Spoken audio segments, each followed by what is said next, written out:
Nalete na naman ang delivery ng piyesa ng sasakyan. Mabuti nga at na-deliver pa.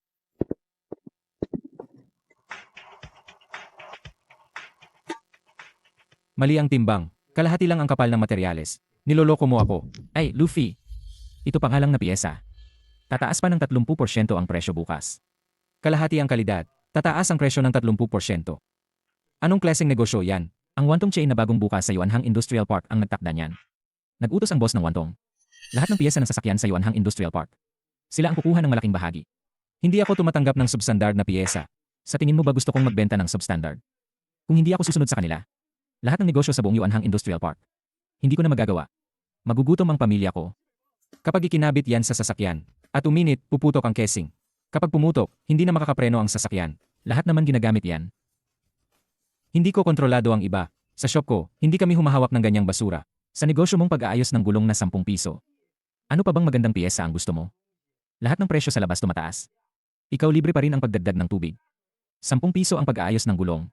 Hindi pa nga sapat sa presyo ng langis na binili ko. Sinisira mo ang negosyo ng iba. Ito ang patakaran ng katay ko. Mahirap ang buhay ng mga driver na bumibiyahe ng malayo. Kumikita lang ako sa aking serbisyo. Basta sapat lang ang kinikita. Hindi ko ginugulo ang negosyo ng iba. Kaya walang sinuman ang makakasira sa negosyo ko. Matagal nang namayapa ang tatay mo. Ngayon, sisirain ka ng Wantong chain. Hindi aabot sa katapusan ng buwan ang garahe mo. Dalhin mo ang kahon ng mga substandard na piyesa. Ipadala mo ang mga dekalidad na piyesa na tumaas ang presyo. Ako ang magbabayad ng diferensya. Hindi ako magkakabit ng basura sa mga driver. Hindi na ako mangangahas maghatid sa iyo. Luffy, mabuti kang tao.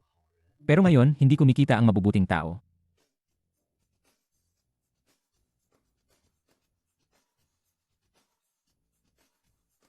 Kakaalis lang ni Laoli. Hahaha. Hindi siya nangahas mag-iwan ng kahit ano sa iyo. Di ba? Anong ginagawa mo rito? Ang tagal na ng lugar na to. Pero hindi pa rin kayo naglalagay ng tiles. Amy. Hindi kailangan ng tiles sa pag-aayos ng sasakyan. Kung ayaw mo sa dumi, lumabas ka. Nandito ako para inspeksyonin ang ari-arian ko. Naalala mo pa ang kontrata na pinirmahan ng tatay mo at ako? Ang ledger ng consignment ng piyesa. Naalala mo pa? Naayos na ang account na yan 3 taon na ang nakakaraan. Walang kulang ni 1 sentimo. Naayos na ang prinsipal. Pero malinaw na nakasulat sa kontrata. Sa loob ng 5 taon, ang buwan ng benta ng piyesa ng garahe mo ay hindi dapat bumaba sa 10,000. Sa mga nakaraang taon, puro libreng tubig lang ang ginagawa mo. At pag-aayos ng gulong sa halagang 10 piso. Hindi sapat ang benta. Ito ay panlilinlang lang sa salita. Noon, tinuruan ka ng tatay ko mag-ayos ng sasakyan. Ikaw ang kanyang apprentice. Hindi nga siya marunong bumasa ng buo. Kinuha mo ang ganitong uri ng mapang-abusong probisyon. Niloko mo siya para pirmahan ito. Iyan ang patakaran sa negosyo. Kung walang nakasulat na itim sa puti, paano gagana ang lipunan? Ang kabuuang bayad sa paglabag ay 300,000.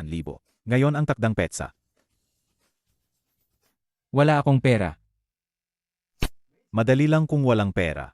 Pirmahan mo itong kasunduan sa paglilipat. Ang karapatan sa pagpapatakbo ng malaking bakuran na ito ay sa akin na. Ang 300,000 ay burado na. Bibigyan pa kita ng trabaho bilang tagalinis. May kasama pang pagkain. Hindi ibebenta ang bakuran. Luffy, huwag kang magpakipot.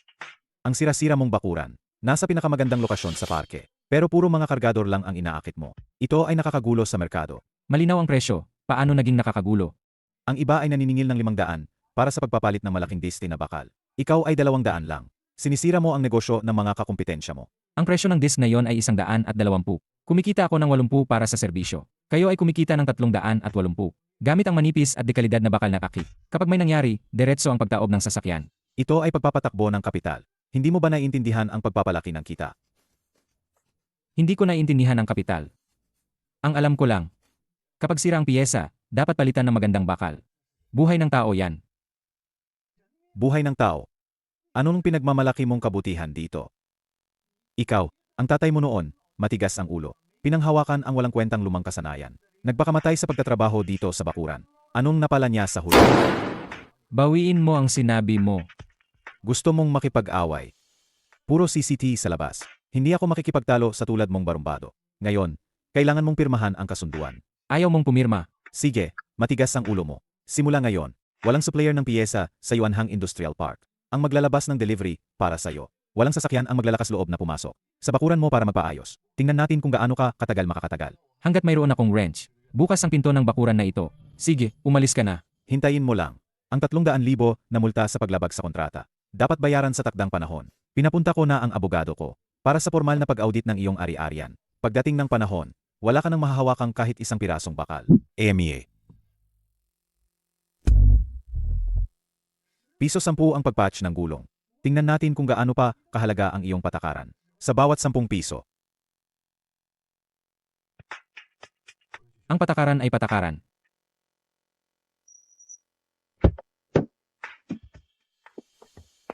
Ngayon, ipapakita ko sa inyo ang isang matinding bagay, mga besye. Mga besye, tingnan nyo ng mabuti. Ngayon, dadalhin ko kayo para tuklasin ang pinakalumang tindahan sa liblib na bahagi ng parke. Itong sirang bakuran na walang kahit saksakan ng komputer. Ngayon, ilalantad ko ang kanilang sobrang pagpepresyo. Mga besye, tingnan nyo ng mabuti ang lugar na ito. Wala man lang disenteng karatula. Kanina, personal na sinabi sa akin ng may-ari ng wantong chain. Personal na sinabi sa akin na ang lugar na ito ay isang personal na black market. Ikaw ba ang may-ari? Kakatapos lang ng inspeksyon ng sasakyan ko sa malaking at maliwanag na tindahan sa unahan. Paglabas, umusok agad. Sabi ng may-ari sa unahan, kayo raw, ang mga black market na sumisira sa reputasyon. Pinapunta niya ako para subukan ang inyong serbisyo. Ito ay sasakyang nagkakahalaga ng milyon-milyon. Kaya mo bang ayusin? Si Aoshito, Kuya Fe, kunin mo ang pulang triangular reflector. Ilagay mo sa likod ng sasakyan, 20 metro ang layo. Ipatayo mo ng matatag. Ang 4 na malalaking rubber block na ito, isaksak mo sa ilalim ng gulong sa likod. Ilock mo para hindi gumulong ang sasakyan. Sai, Oh, ang arte pa. Para saan yang mga kalat na yan? Panuntunan sa kaligtasan. Ayusin mo ba o hindi? Ayusin. Pero sasabihin ko na sayo, itong harap ng truck ko, yung malaking kahon, kumakalansing na. Yung boss sa malaking tindahan sa harap, nagkabit ng imported na, kumikinang na malaking screen na makina. Malinaw na nakasulat sa makina nila, na yung buong harap na malaking bakal, na kahon ay tuluyan ng sira. Kailangan daw gumastos ng 500,000 para palitan ng bagong assembly. Kaya mo bang tingnan? May makina ka bang may screen? Walang makina. Hahaha. Walang makina. Anong ayusin mo? Mga beshe, narinig nyo ba? Wala man lang siyang kumikinang na screen na may saksakan. Hindi ba't purong manloloko to? Buksan mo yung malaking takip sa harap. Anong gagawin mo? Kung masira mo, kaya mo bang bayaran? Kung hindi ko makita ang problema, hindi ako maniningil. Kung masira ko, papalitan ko ng bago sa orihinal na presyo. Buksan mo.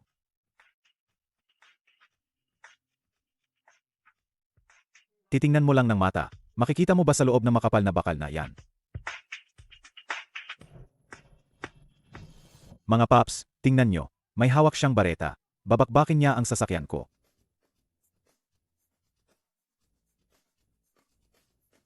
Anong ginagawa mo?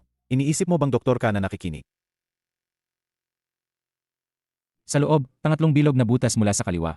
Yung tubo sa loob na umaakyat baba. basag, Sa pinakataas ng ika-4 na bilog na butas, yung bakal na plato para sa air intake, malaki masyado ang siwang. Hindi sumasarado ng maayos. Nabaliw ka na ba? Yung malaking shop, yung imported nilang. Malaking screen, kalahating oras nag-check. Sabi nila, tuyo na raw sa loob, sira na lahat. Ikaw, bakal lang ang ginamit mo. 3 segundo mo lang pinakinggan. Tapos sasabihin mo kung aling bakal na plato ang basa. Narinig ko. May X-ray vision ka ba? Peking-pek, yan. Mga paps, ngayon, silawhaw, dito ko ilalantad ang panloloko. Paano kung mali ang sinabi mo? Buksan natin. Sage, buksan mo. Pero kung masira mo kahit isang tornilyo, ngayon, ipapasara ko itong sirang garahe mo. Mga beshi, bantayan nyo. Tingnan nyo kung paano niya sisirain ang ilalim ng kotse ko.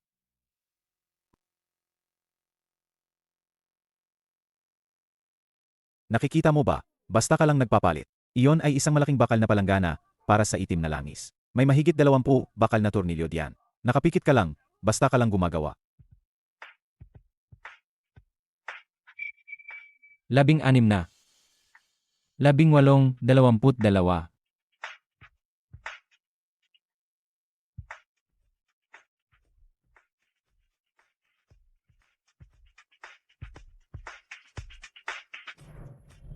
Tingnan mo mismo.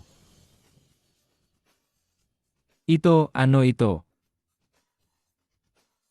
Yung bakal na bola sa loob ng ikatlong butas. Sabi ko basag, basag.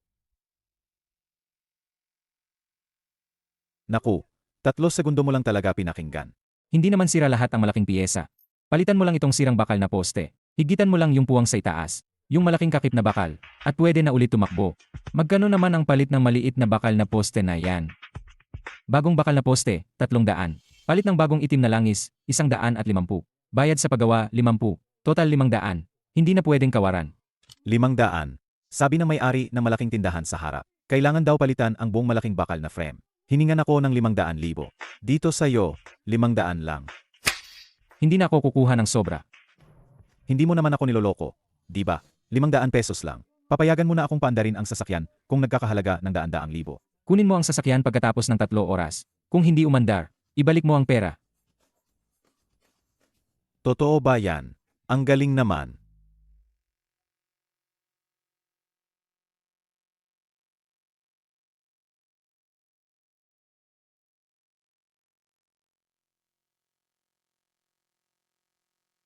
Anong nangyayari? May lindol ba?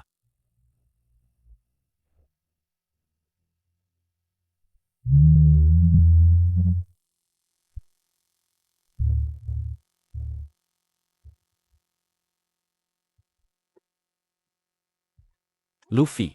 Nakita ko yung cellphone sa sasakyan na nagpapakita ng video. Anong video? Yung sa batang yon. Yung nagpapakita ng video. Malinaw na sinasabi doon. Ginawa mong 500 pesos ang 500,000 pesos na singil. Ang tapang mo, Luffy. Luffy, kami sa wantong tiyain na yon sa unahan. Lahat kami ay naloko na ng kuyan na yon.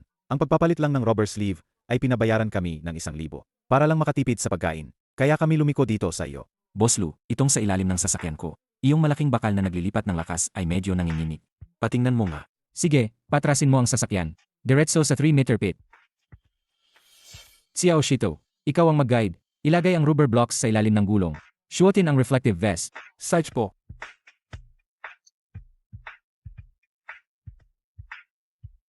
Mga katropa, nakita nyo ba? Anong klaseng boss ito? Itong mga veteranong truck driver. Dati ay matatalino ang bawat isa. Gayon, sila mismo, ang nagtatrabaho ng libre para sa kanya. Hindi ito pagtatrabaho ng libre. Kami na nasa linyang ito. Ang pagbibigay ng sasakyan sa kanya ay parang pagbibigay ng buhay sa kanya. Hindi niloloko ni Boss Lu ang mahihira. Nararapat lang napulungan namin siya sa mabibigat na trabaho. Boss Lu. Ito ang bayad sa kargamento ko, 1,000,000. Kasama na ang bayad sa trabaho. At ang pera para sa pagkapalit ng malaking piyesa, lahat ay bayad na. Kung kulang, sabihin mo lang. Kahit doblehin mo pa ang bayad. Palit ng nanginginig na malaking bakal na basket, 450. Bayad sa trabaho 150. Kabuuan 600. Luffy, hindi mo pwedeng ganyan ang singil mo. Presyong konsensya yan. Pero kailangan mo ring kumain. Ngayon, pinipilit ka ng malalaking tindahan sa labas. Ang kaunting pera mo, hindi makabayad sa utang na 300,000. Ito ang patakaran. Kung magkano ang dapat singilin, yun lang ang sisingilin. Kunin nyo na ang natitirang pera. Kung hindi, ilabas nyo ang sasakyan. Sage, Luffy. Ngayon, hanggat nandito kami, walang sinuman ang makakagalaw sa shop mo.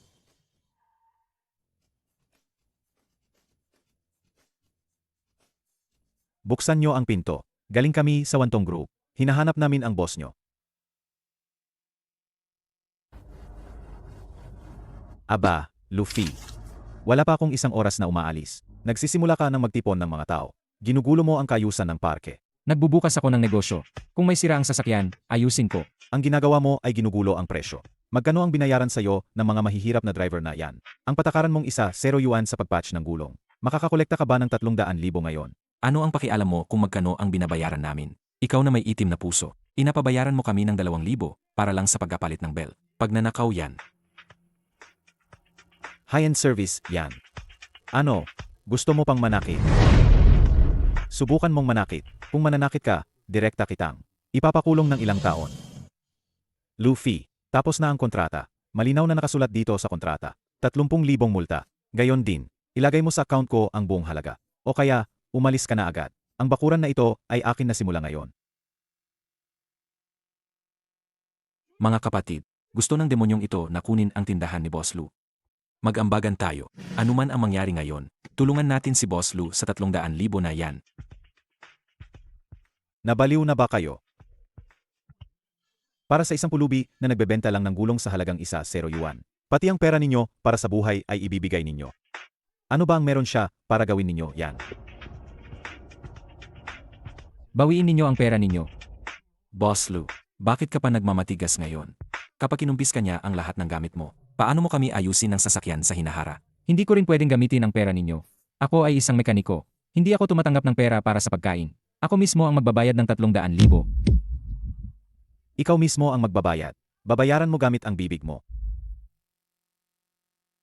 Sage, ayon sa kontrata, lahat ng kanal sa bakuran na ito, pati ang malalaking bakal na estruktura, kumpiskahin ninyo.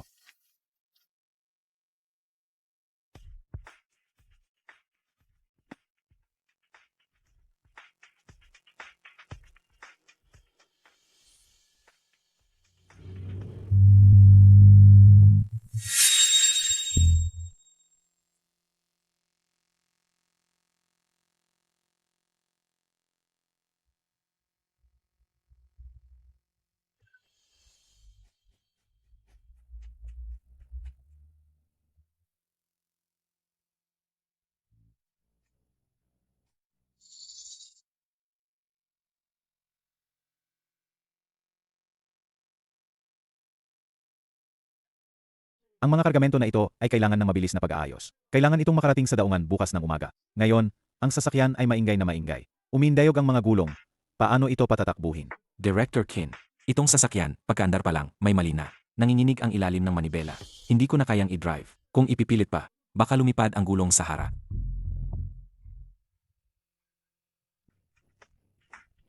Director Kin, nagkataon naman. Bakit napunta ang inyong kagyat na konvoy sa ganitong sirang garahe? Sino ka? Ako ang may-ari ng Wantong Chain sa unahan. Si Kian Wantong. Director Kin, may malaking problema ang sasakyan nyo. Ang ganitong sirang tindahan, na walang computer o screen, hinding-hindi yan makakaayos.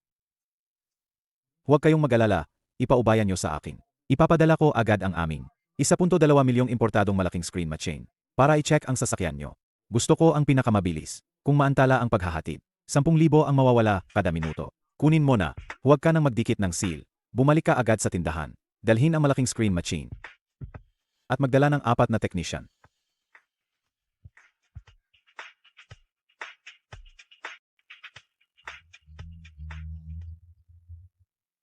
Umalis ka diyan, Promdi. Huwag mong hawakan ang mamahaling sasakyan ni Director Kin. Kung masira mo ang isang piyesa, dodouble ang utang mong 300,000. Ito ang aking repair buy. Huwag kang humarang dito. Ang wiring network sa loob ng sasakyan ko ay sobrang komplikado. Hindi yan kayang ayusin ng tindahan nyo. Hintayin ang diagnostic equipment.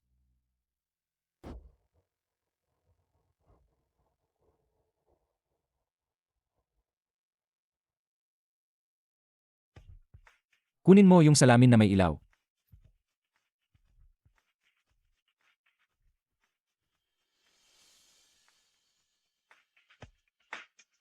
Director Kin, dumating na ang makina. Makikita na agad ang ugat ng problema.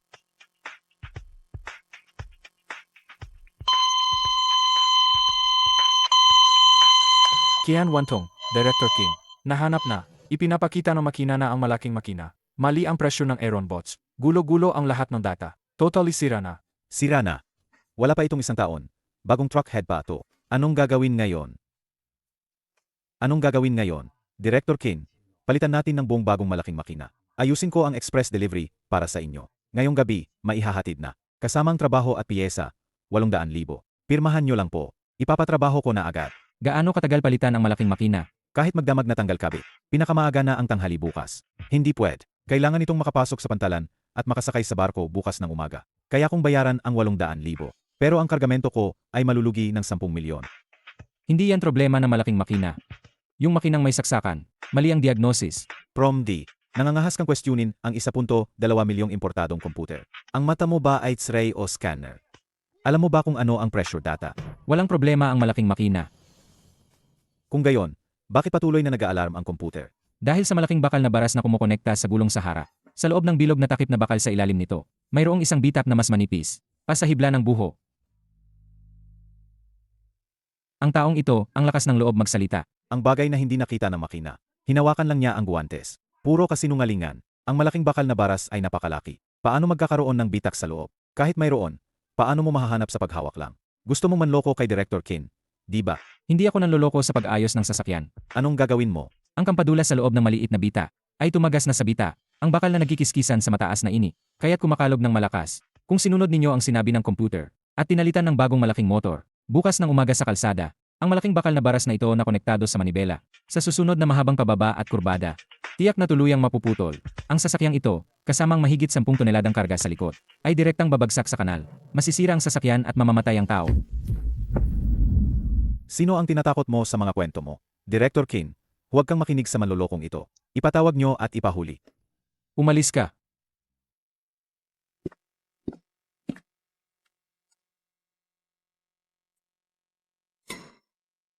Kuya Fee, huwag kang basta-basta kumato. Kung masira mo, kailangan mong magbayad ng mahigit 1,000,000 piso.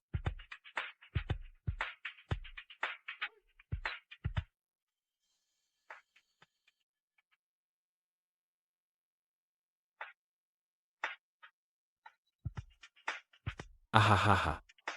Wow.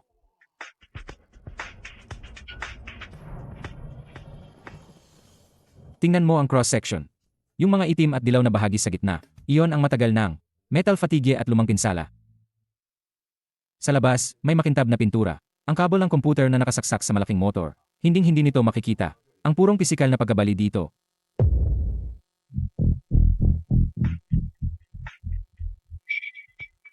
Ito ang sinasabi ng inyong 200,000 na makina na sira na. Ito ba ang sinasabi mong palitan lang ng malaking motor? Minsan may blind spot din ang makina. Director Kin, huwag po kayong magalit.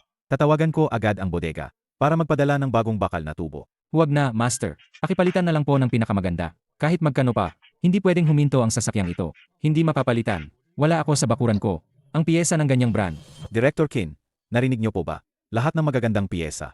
Ang brand na yan sa buong parke ay binili ko na. Sa sira-sira niyang bakuran, wala man lang siyang tornilyo. Kung wala ako, paano niya kayo ayusin? Kumuha ka ng isa. Ako na ang magbabayad nito sa iyo. Pasensya na, Director Kin. Kagagaling lang ng batang yan sa pagpapahiya sa akin. Hanggat nakaparada ang sasakyan niyo. Sa malaking bakuran niya, kahit isang pirasong alambre, hindi ko ibebenta sa kanya. Gusto mong samantalahin ang sitwasyon. Xiao Shito, yung nasa likod ng shed. Isaksak mo yung makina ni Kuya Laoti. Saje, Kuya Fi.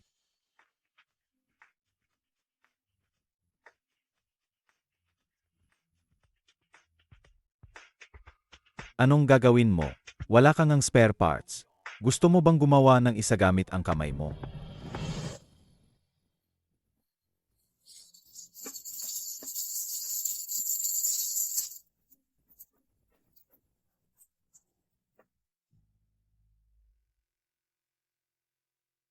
Mga beshi, nakita nyo ba? Hindi man lang siya naghanap ng kapalit.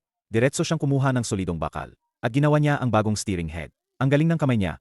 3 taon at kalahati na akong nagvi-video ng auto repair. Pero ngayon ko lang nakita yan.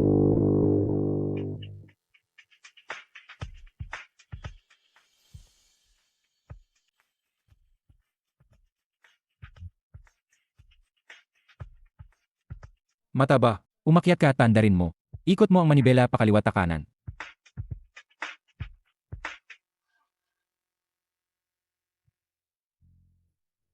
Ayos na. Ayos na lahat. Ang galing.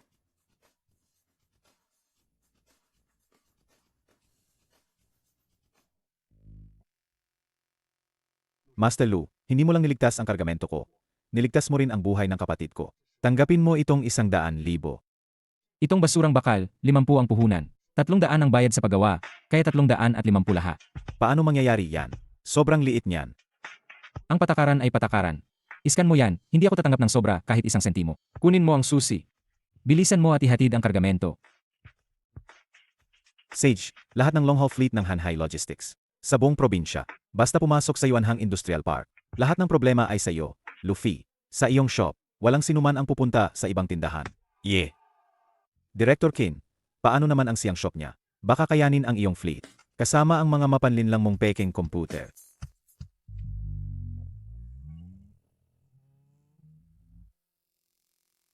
Luffy, ngayon, sinira mo ang malaking kita ko. Sage. Hindi ba't magaling ka sa gawaing kamay? Sundin natin ang pinakalumang patakaran.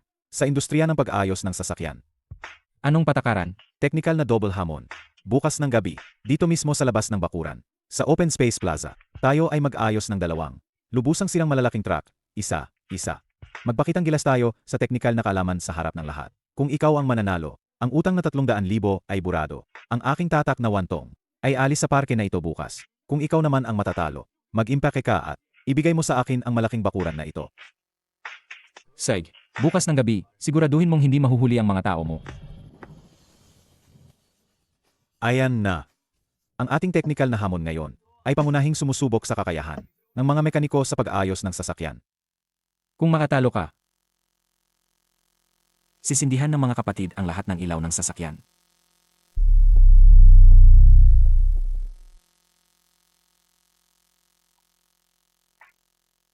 Dalawang sirang sasakyan. Parehong sira at luma. Kung sino ang unang makatapos magbaklas ng makina at muling buuin para umandar, siya ang panalo. 12 kami. May iba't ibang imported na airgun pa. Ikaw, mag-isa lang. Paano mo gustong matalo? sa pag-ayos ng sasakyan, hindi sa dami ng tao ang laban. Matigas ang bibig mo.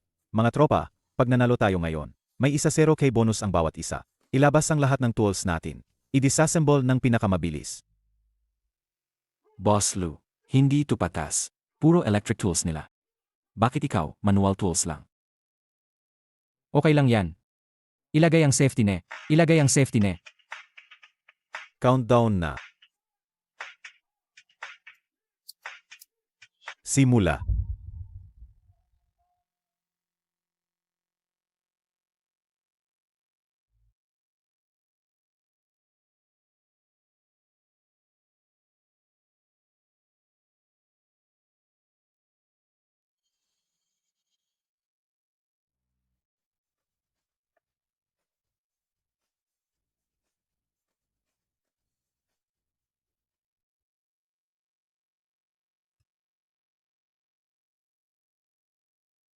Mga paps, nipikit siya. Sumuko na ba o nagpapahinga lang ng mata? Boss Lu, buksan mo ang mata mo. Yung malaking motor nila. Halos mabunot na. Lao Yu, Ingat, Lao Yu.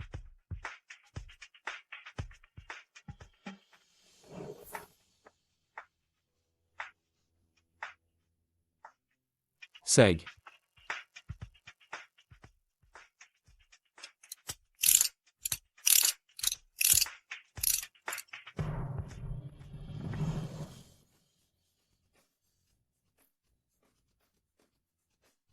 tingnan niyo, hindi siya basta-basta sumasalo. Ang bawat hatak ng wrench niya ay sumusunod sa natural na direksyon ng metal na yan. Mabilis. Ilabas ang malaking baras na yan. Isang hatak lang, bukas na. Gupitin ang mga wire sa paligid. Ang mahalaga, mabilis.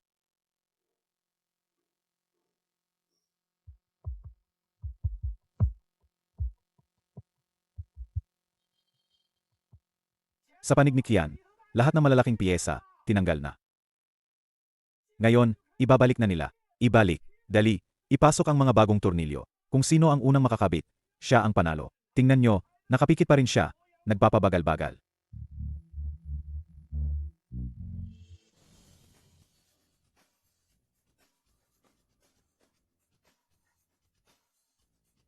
Bakit huminto si Boss Lu? Nagkakabit na silang lahat.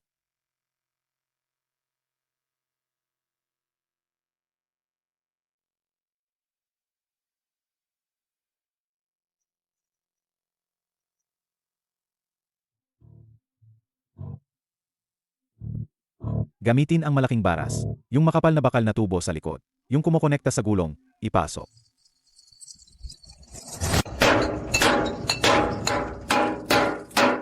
Boss Lu, huwag ka nang magabagal-bagal. Natapos na nilang ikabit yung malaking kahon sa hara. Malapit na silang mag-start. Mga paps, sumusuko na ba si Boss Lu? Yung iba, nakakabit na ang takip. Siya, nagpupulish pa rin ng maliit na bilog na bakal.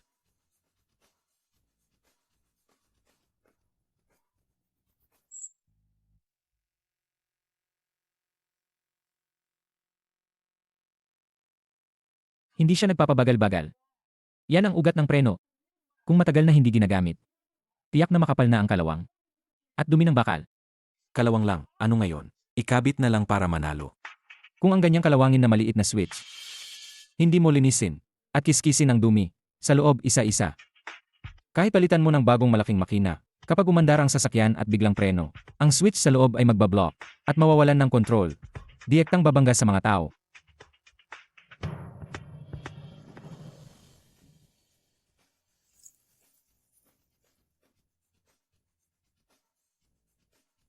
Xiao Shito, abot mo ang wrench. Opo, kuya.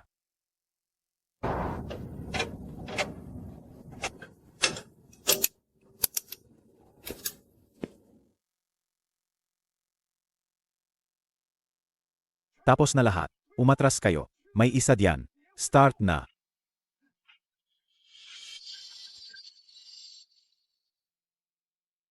Hahaha. Narinig mo, umiikot na. Ako ang nanalo. Sa loob ng kalahating oras, hindi mo pa nga nakakabit lahat ng tubo sa labas. Akin na ang lugar na to. Luffy, iligpit mo na ang gamit mo. Umalis ka na sa parking ito. Ito ang tinatawag na efficiency. Ito ang resulta ng mga murang piyesa na gusto ninyo. Ang bagal, parang pagong.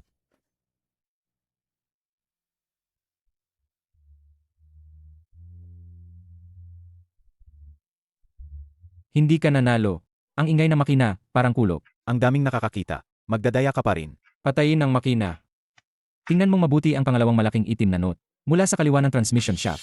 Binibiro mo ba ako? Tanggalin ang susi. Siege. Patayin mo.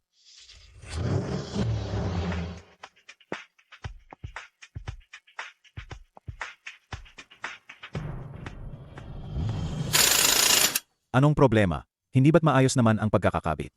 Nang ginamit ninyo ang airgun para mapabilis, hindi ninyo manumanong inayos ang mga thread. Diretso ninyong ipinili. Masikis sa itaas. Lihis ng 1 milimetro sa ilalim.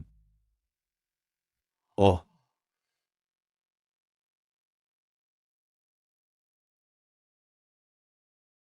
ano naman ang 1 milimetro? Kahit ganyan, kaya ko pa rin. Ipa ko ng mahigpit ang malaking bakal na yan. Ang malaking poste ng air compressor na ito, na may dalang 40 toneladang bigat ng buong sasakyan. Kung lihis ng 1 milimetro, hindi mo mararamdaman sa patag na daan. Pero kapag umakyat sa mahabang pababa, ang buong bigat ng sasakyan ay didiinan sa tornilyong ito. Sa ilalim ng matinding pagyanig, wala pang 1 kilometro. Ang tornilyong ito na lihis ng 1 milimetro ay direktang mapuputol. Kapag bumagsak ang bakal na poste, ang buong sasakyan ay titilapon sa gilid sa matarik na pababa.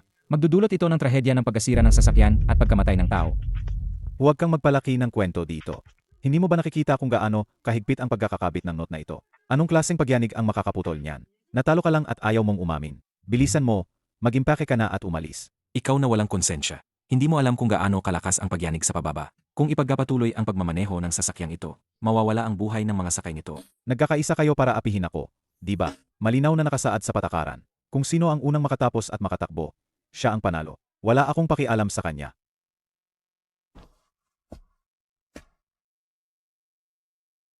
Ang pag-aayos ng sasakyan ay hindi tungkol sa bilis. Ito ay tungkol sa buhay. Dati, sa bakuran na ito, isa ka ring apprentice. Inaayos mo ang isang. Nagpalit ka ng bell sa truck na umaakyat ng bundok. Para lang makauwi ng maaga, hindi mo hinigpitan ng isang ikot ang fastener. Paano ginawa ng tatay ko? Itinuro ng tatay ko ang baluktot na tornilyo. Sa harap ng lahat ng apprentice, pinagalitan kanya ng isang buong oras. Nang gabing iyon, tumayo siya sa tabi mo. Sinamahan kang tanggalin ang tornilyo gamit ang kamay. Ikabit ulit, tapos tanggalin uli. Inulit mo yan ng 300 beses. Hanggang sa maramdaman mo ang tekstura ng tornilyo. At walang kahit kaunting pagkakamali bago kanya pinayagang umalis. Sinabi sa iyo ng tatay ko noon, ang trabaho nating ito na puno ng langis ay marumi. Pinaghihirapan ang pera. Pero kung magmamadali ka at magkapabaya. X1 pero kung magmamadali ka at magkapabaya. X1 pero kung magmamadali ka at magkapabaya. X1 pero kung magmamadali ka at magkapabaya. X1 ang perang ito ay maruming pera. Ang perang ito ay maruming pera. Hindi mo na malilinis habang buhay. Sir Kian, nag-start na ang makina natin. Panalo tayo. Palayasin na natin siya sa garahe. Manahimik ka. Anong panalo? Wala ka bang mata? Baluktot ang tornilyo na yan. Kapag lumabas ang sasakyang yan, makakamatay yan ng tao. Dali.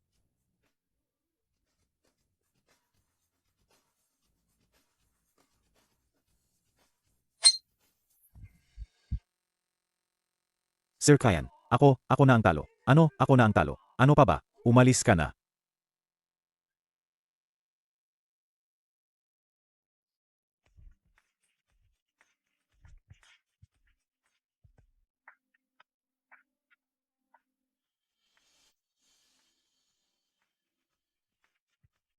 Talo ako. Wala na ang utang na 300,000. Ang bansa supply kay Lauli at sa kanila. Bawiin mo na. Sa mga nakarang taon, nabaliw ako sa paghahangad ng pera. Nakalimutan ko na ang lahat ng patakaran na itinuro ng aking guro. Sobrang dami ng pera.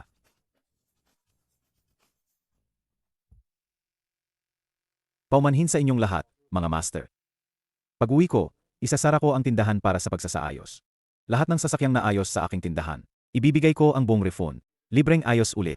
Hanggat hindi pa perpekto ang aking gawa, hindi ko bubuksan ang tindahan. Si Jenna. Basta alam mo pa rin na ang pagmamaneho ay buhay ang nakataya. Ang paumanhin na yan, tinanggap namin. Luffy, narinig na ng lahat ng mga kapatid sa grupo ang nangyari. Bukas ng umaga, 50 malalaking truck ang pipila dito para magkakarga ng tubig. Nasa labas ang hose ng tubig, kayo na lang ang magkabi. Siege po. Kuya Fee, ang galing mo talaga. Ipo-promote kita. Ang presyo mong 10 piso sa pag-aayos ng gulong. Tiyak na sisikat sa buong bansa. Hindi na kailangan ng advertisement. Ang patakaran ay 10 piso.